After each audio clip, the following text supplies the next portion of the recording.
Hi everyone, I'm Lauren and I'm the project manager for the Turning the Plastic Tide project, which is run by the East Grampain Coastal Partnership. I'm Rosa and I'm the Educational Outreach Officer for Turning the Plastic Tide.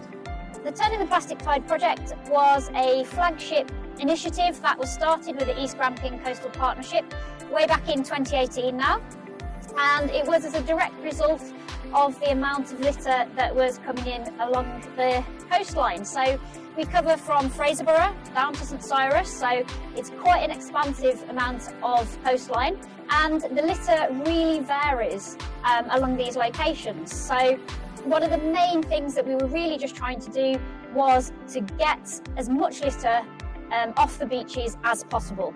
So places like this where we are today, so this is Sandford Bay near Peterhead, and I'm pretty sure that you can see around us and behind me the sheer volume of litter that does come in here.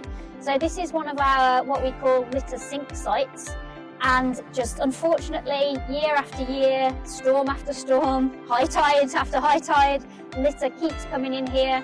It has coming out of the sea here. There's a few bits that perhaps do get left behind by visitors, but predominantly, you know, this is coming in out of the sea and washing in. So what we do is we take groups along, so this can be school groups, community groups, businesses, corporations, and we facilitate the beach cleans along the coastline, essentially just removing as much as we can. And since the project began in 2018, we have hit almost 150 tonnes removed in that time now. So it really does add up. You know, a lot of the beaches you'll get a few kilograms off, it'll be smaller amounts. This, a couple of years back, 25.5 tonnes were removed from this beach alone. So, you know, and that wasn't the first time it's been cleaned. So it just kind of goes to show how these areas really do start to accumulate the litter. So my job is to go into schools, communities, talk about these kind of issues that we have as well. Maybe for people that might not be able to get down to the beach or around the areas that they are, and kind of spread that awareness of what's going on these beaches as well. I think we've seen up to 1,500 people so far, with more people booked in throughout the year.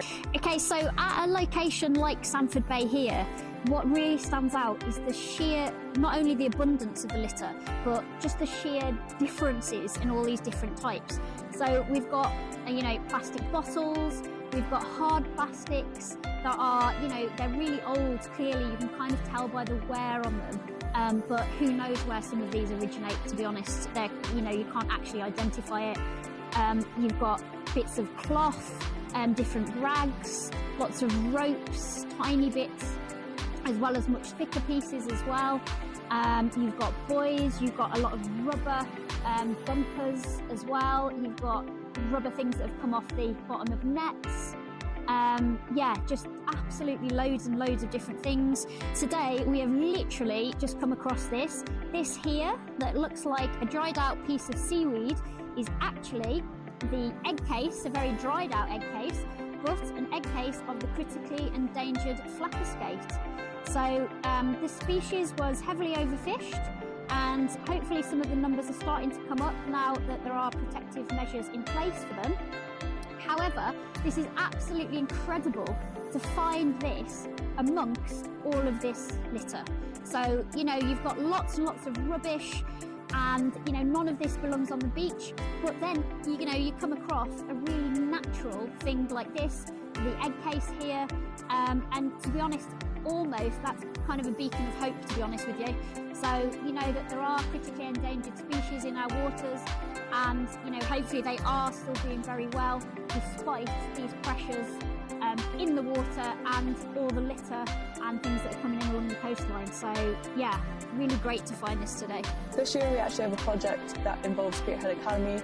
We've developed a 6-week programme with them to come down and get involved in the environment, as well as making products outside of their environment as well. After the students have cleaned the beaches, we'll then be helping them to develop the collected waste into creative products that they can design themselves, emphasising that we can be innovative when it comes to recycling solutions. Some of our litter information is available in our State of the Coast report. So inside there is a section telling a little bit more about sort of beach litter as an issue along our area of the coastline. But there's also lots more information in here, which really does, you know, it's super informative and really quite a good, I think, educational resource as well. Yeah. Adds to that, you know, it's interesting if we're down on the beach, but you know, when we're doing a clean, and again, probably the same for you in the classroom, sometimes there's only so much you can convey.